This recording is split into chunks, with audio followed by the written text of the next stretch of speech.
Mike's Daily Podcast. Episode 1347, 1347. It's Mike Matthews broadcasting from Café Anyway, located somewhere in Podcastro Valley, Mont. Today, Benita, the disgruntled fiddle player, the brewmaster. Plus, we will bring you the segment, This is Interesting, and get to some interesting news. Okay, I was right. The flag was up. The big flag on a crane was up for the rodeo. Mike's Daily Podcast. And if you left early enough, people are smart enough on 580 not to slam on their brakes when they see it. Mike's Daily Podcast. Because some people see a flag and they slam on their brakes because they see this big flag and go, no way! And they have to stop their car, and that causes a fray, disarray. Oh my God, Drake got a bunch of awards last night, the Billboard Music Awards, which I was watching the stories that Mike's Daily Podcast. The lovely Andrea Daddario, is that her name? She was posting on her Instagram. Mike's like, look at these pictures. Daily Look at this video of Podcast. people dancing really well. Yeah! During the Billboard Music Awards. Oh, I'm in the new movie called Baywatch, which apparently, I think, did that come out this past weekend? I don't know, because the Aliens movie just killed everybody. Actually, it was just a little bit above Guardians of the Galaxy 2, but whatever. Café Anyway. It is a Monday. Anyway. Look who walked in. Hi, Mac. It's Benita the Rodeo Queen. Hi, how you doing? Hey, to this girl fiddle player, tell you what. What? My wife should have been at that rodeo. Benita, were you at that rodeo? No, I was not. What were y'all doing? I thought you were going to the rodeo. That's why you went out. No, I went to get a burrito. Oh. Look who else walked in, Mike. Hello, I make the root beer. I'm the brewmaster. Oh boy, what did I just walk into?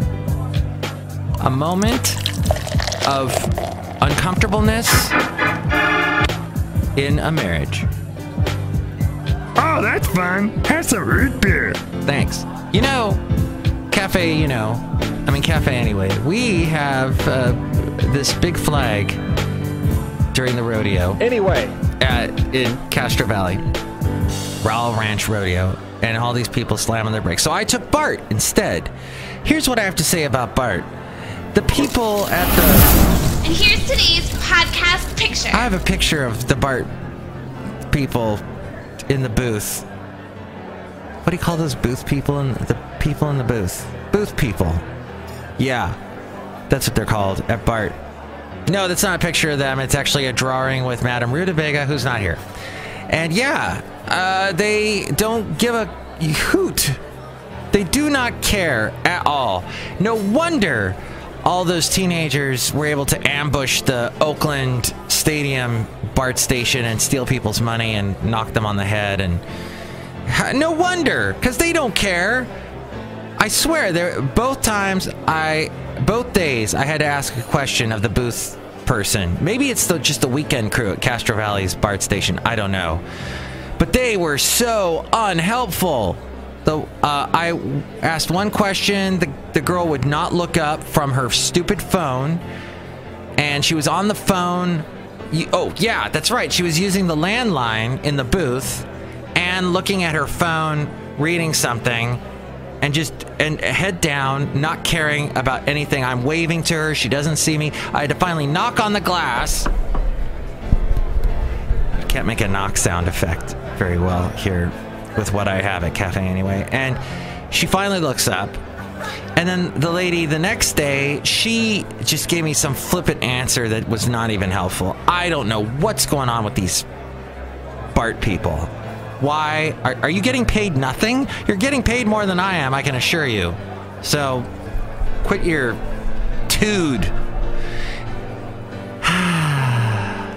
I'm back to my calm place. Oh, actually, I'm not. I'm a little sad because Country Crossroads Radio is, well, okay, I guess I can say it on my podcast. It's going bye-bye. It's gone. It's by the end of next month, it will be gone. And I did my last show yesterday. The program director said, you can stick around for another weekend, and I said no. That's it. If you're not going to keep going, I'm done. But thank you so much for letting me plug my show on your radio station, my podcast on your radio station. It was very nice of the program director to let me do that.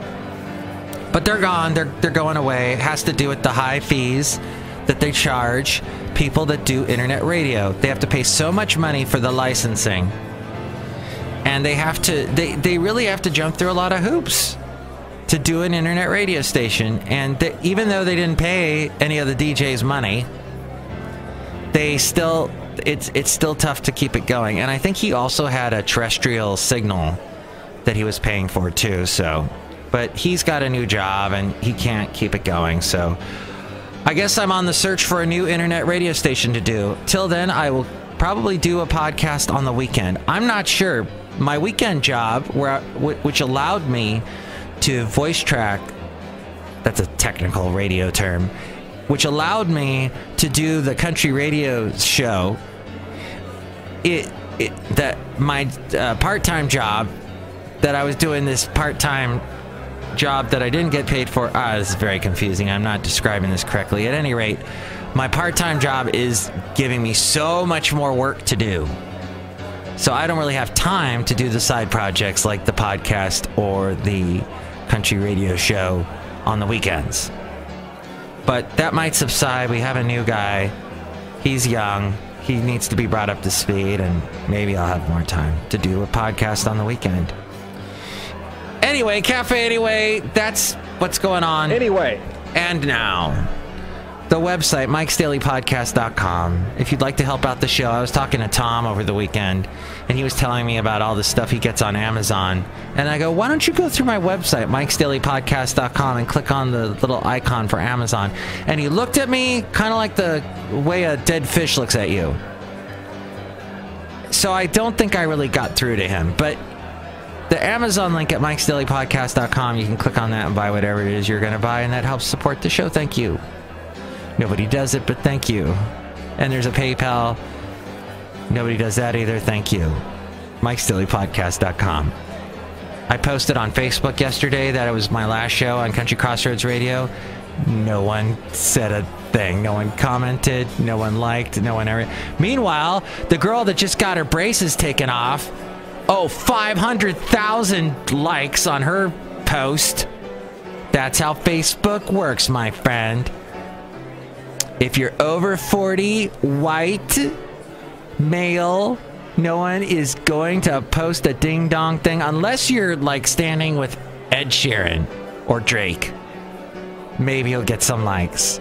But if you're telling them, my show is over that I've been doing for 2.5 years on countrycrossroadsradio.com, people don't give a flip and flam.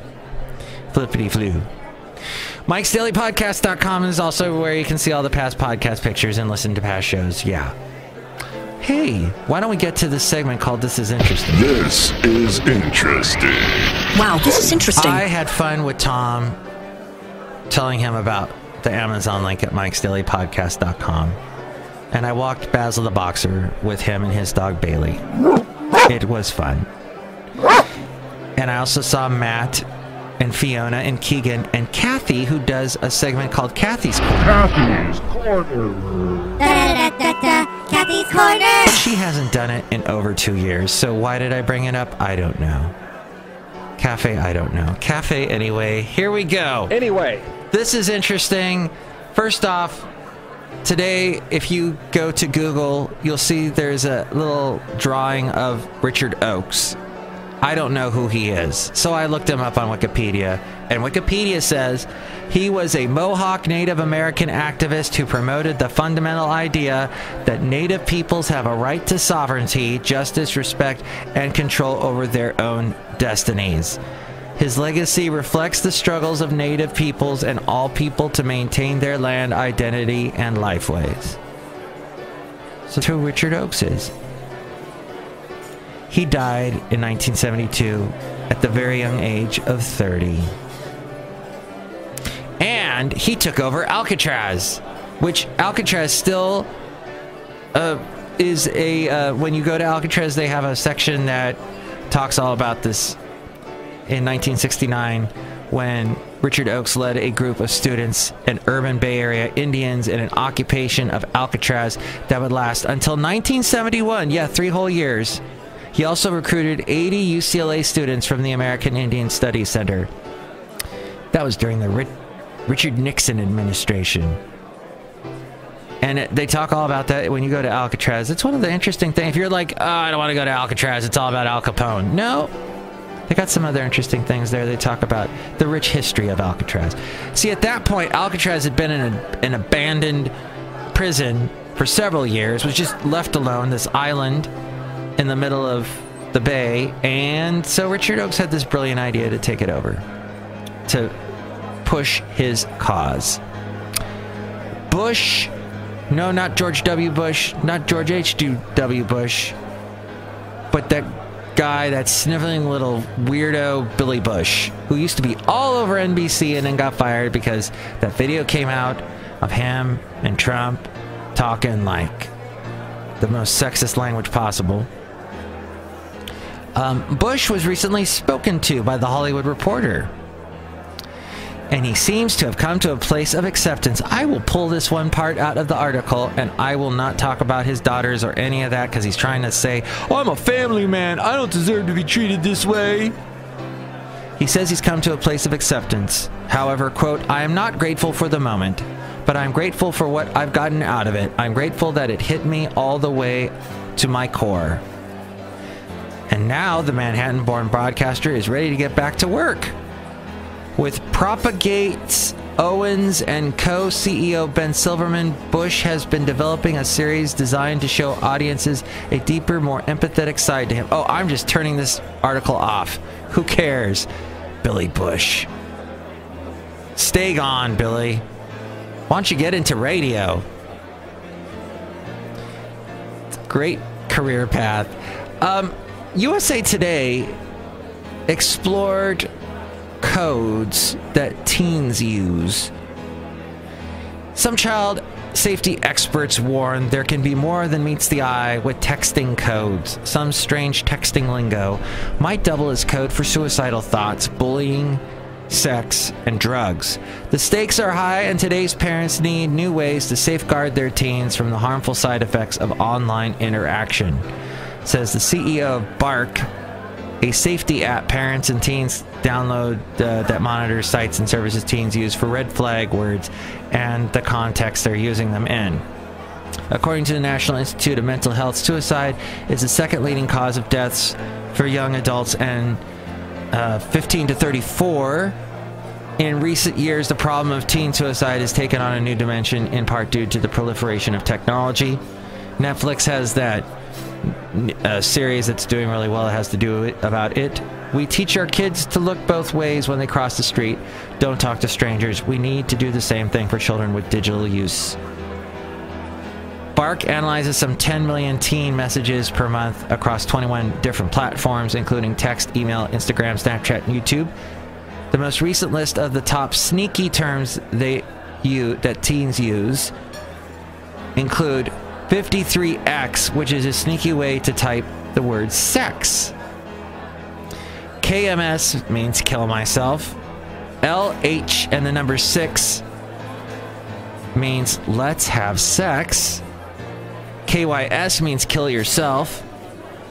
MOS means mom over the shoulder. POS means parent over the shoulder. CD9 means code 9. That means parents are around. GNOC means get naked on camera.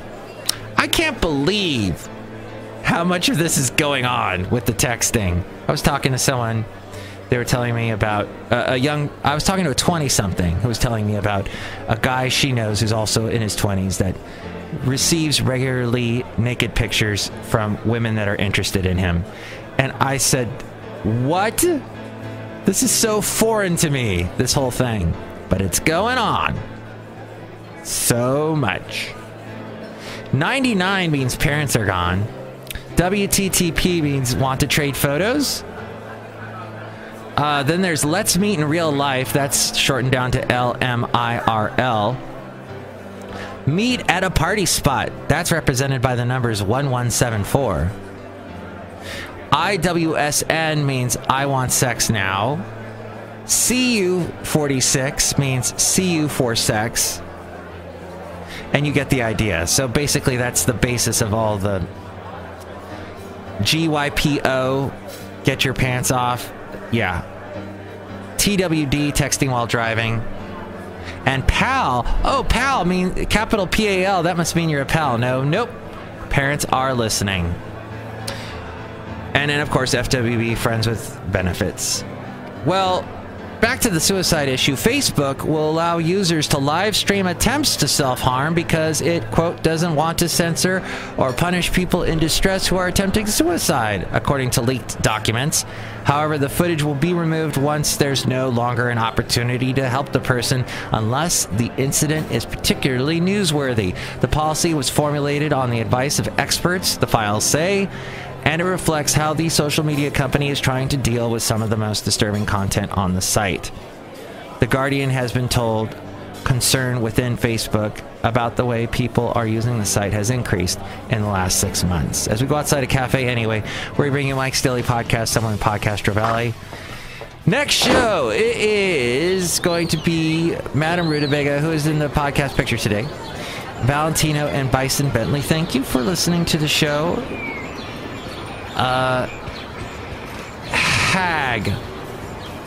Hagged, which stands for have a great day. There, I came up with a 40-something code term. Haha, good. Mike's Daily Podcast is written and produced and performed by Mike Matthews. His podcast is super easy to find. Download or listen to his show and read his blog at mikesdailypodcast.com. Email Mike now at mikesdailypodcast@gmail.com. See you tomorrow. Bye!